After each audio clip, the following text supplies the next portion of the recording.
మరింత మెటీరియల్కి సబ్స్క్రైబ్ అవ్వండి, బెల్ని క్లిక్ చేసి మొదటిగా పొందండి.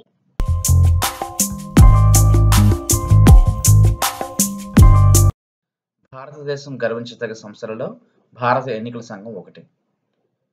ఎన్నికలను స్వేచ్ఛగా, సజావుగా, పారదర్శకంగా నిర్వహించడంలో తనకు తానే సాటి.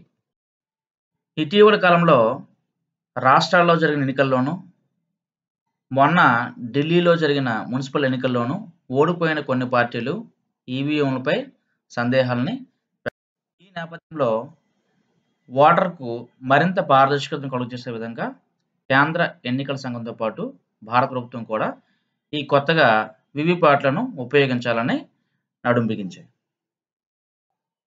ఈ క్రమంలో వివిప్యాట్ అనే ఒక కొత్త డివైస్ను ఈవీఎంలకు జత చేసి ఎన్నికలు నిర్వహించాలని నిర్ణయించాయి.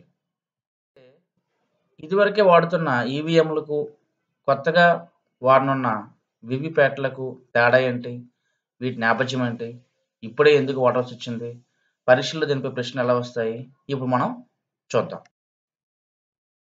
వివిప్యాట్లను ఉపయోగించి ఎన్నికలను అత్యంత పారదర్శకంగా నిర్వహించాలని 2010లో భారత ఎన్నికల సంఘానికి రాజకీయ పార్టీలు నివేదించాయి. వీటిని అమలు చేయాలంటే 1961 నాటి ఎన్నికల ప్రవర్తన నియమావళికి సవరణ చేయాలి కనుక 1961 నాటి ఎన్నికల ప్రవర్తన నియమావళికి ఎన్నికల సంఘం సవరణ చేయించింది. తర్వాత క్రమంలో 2013లో నాగాలాండ్ రాష్ట్రంలోని నాక్సెస్ అనే అసెంబ్లీ స్థానానికి మొట్టమొదటిసారిగా ఈ వివిప్యాట్లను వినియోగించి ఎన్నికల్ని నిర్వహించారు. మరొక బలమైన నేపథ్యాన్ని పరిశీలిస్తే డాక్టర్ సుబ్రహ్మణ్య స్వామి 2013లో ఒక సివిల్ అప్పీల్ను దాఖలు చేశారు. అదేంటంటే ఓటర్కు తను వేసిన ఓటును సరైన అభ్యర్థికి చేరిందో లేదో తెలియజేసేలా ఒక పారదర్శకత కోసం ఈ వివిప్యాట్లను ఉపయోగించాలని సివిల్ అప్పీల్ని దాఖలు చేశారు.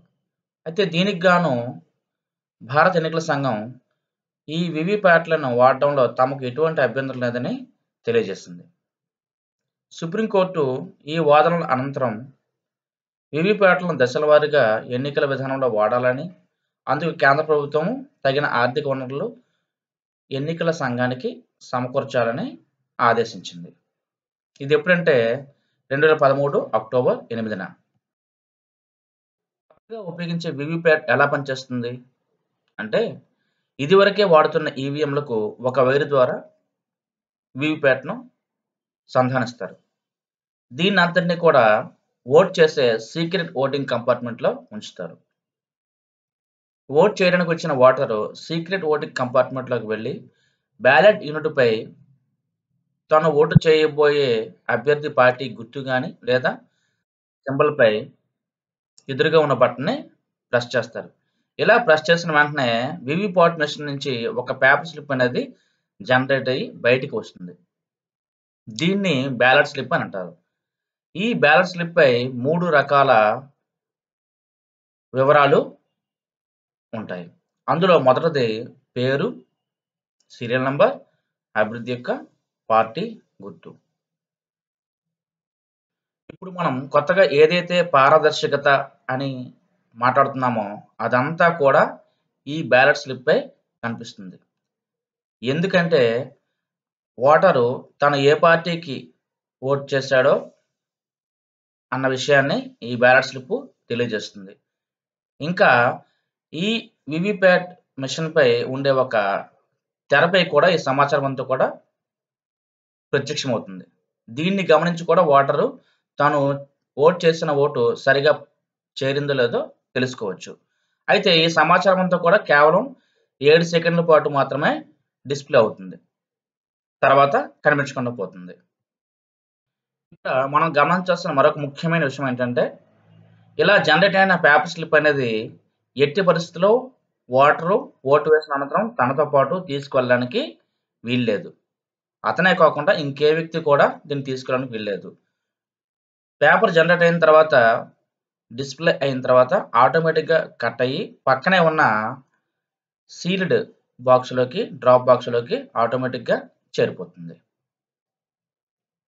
వివిప్యాట్ అంటే ఏమిటి? కేంద్ర ప్రభుత్వము భారత ఎన్నికల సంఘానికి వీటి నిమిత్తం ఎంత ఆర్థిక మొత్తాన్ని సమకూర్చనుంది, ఎన్ని వివిప్యాట్లను కొనుగోలు చేయడానికి ఆమోదం తెలిపింది, అలాగే ఒక్కొక్క యూనిట్ కాస్ట్ ఎంత, వీటిని ఏ ఏ కంపెనీలు తయారు చేస్తాయి, ఎప్పటికి ఎలక్షన్ కమిషన్కి అందిస్తాయి, అలాగే ఎప్పటికి ఈ వివిప్యాట్లను ఎన్నికల్లో వినియోగిస్తారు, మొదలైన అనేక అంశాలు మనకి ఎగ్జామ్స్లో వచ్చే అవకాశం ఉంది. ఇక్కడి నుంచి జరిగే ప్రతి పరీక్షలో కూడా 1 నుంచి 2 ప్రశ్నలు ఈ అంశంపై వచ్చే అవకాశం ఉంది. అదేవిధంగా గ్రూప్ 1 మెయిన్స్లో కూడా ఈ అంశంపై మనకి ప్రశ్నలను అడిగే అవకాశం ఉంది. ఒక్కొక్క ప్రశ్నని మనం చూద్దామని. ముందుగా భారత ప్రభుత్వము ఎన్ని వివిప్యాట్ల కొనుగోలుకు ఆమోదాన్ని తెలియజేస్తుంది?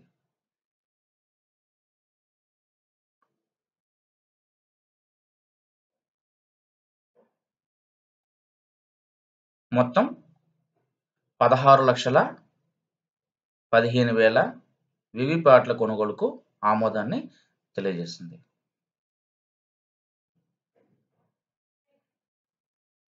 వివిప్యాట్ యూనిట్ ధర ఎంతగా నిర్ణయించారు? 19,650 రూపాయలు. ఈ వివిప్యాట్ల కొనుగోలుకు కేంద్ర ప్రభుత్వం ఎంత మొత్తాన్ని నిధులుగా విడుదల చేయనుంది? ఎంతంటే 3,173.47 కోట్లు. ఈ 3,173.47 కోట్లను కేంద్రం ఎప్పటికి విడుదల చేయనుంది? ఎప్పటికంటే 2017-18 మరియు 2018-19 ఆర్థిక సంవత్సరాల్లో విడుదల చేయనుంది. వివిప్యాట్లను ఏ ఏ కంపెనీలు తయారు చేస్తాయి? ఏంటంటే అవి 2 కంపెనీలు, ఒకటి బెల్, రెండోది ఈసీఐఎల్. బెల్ అంటే భారత్ ఎలక్ట్రానిక్స్ లిమిటెడ్, ఈసీఐఎల్ అంటే ఎలక్ట్రానిక్స్ కార్పొరేషన్ ఆఫ్ ఇండియా. అయితే ఈ 2 కంపెనీలు వివిప్యాట్లను ఎప్పటికల్లా ఈసీఐకు అందించాలి? సెప్టెంబర్ 2018 నాటికి అవి సమకూర్చాలి. 2019 జనరల్ ఎన్నికల్లో ఎన్ని పోలింగ్ బూతుల్లో ఈ వివిప్యాట్లను వాడనున్నారు? మొత్తం దేశంలోని అన్ని పోలింగ్ బూతుల్లో. ఇది చాలా ముఖ్యమైన విషయం. ఎవరి ఆదేశాలకు అనుగుణంగా వివిప్యాట్లను 2019లో జరగబోయే జనరల్ ఎన్నికల్లో అమలు చేస్తున్నారు? అక్టోబర్ 8, 2013 నాటి సుప్రీంకోర్టు ఆదేశాలకి అనుగుణంగా. ఈ అంశంపై వచ్చే కొన్ని అబ్రివేషన్స్ని పరిశీలిద్దాం. ఈవీఎం అంటే ఎలక్ట్రానిక్ ఓటింగ్ మెషిన్, బియు అంటే బ్యాలెట్ యూనిట్, సియు అంటే కంట్రోల్ యూనిట్, వివిప్యాట్ అంటే water verifiable paper audit trial, ECI అంటే ఎలక్షన్ కమిషన్ ఆఫ్ ఇండియా. ఇందులో వివిప్యాట్ ఖచ్చితంగా పరీక్షల్లో వచ్చే అవకాశాలు చాలా ఎక్కువగా ఉన్నాయి.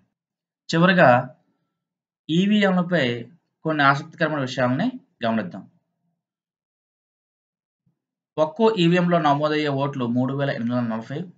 ఒక ఈవీఎంలో పొందుపరచదగ్గ అభ్యర్థుల సంఖ్య 16, అనుసంధానించగల ఈవీఎంల సంఖ్య 4.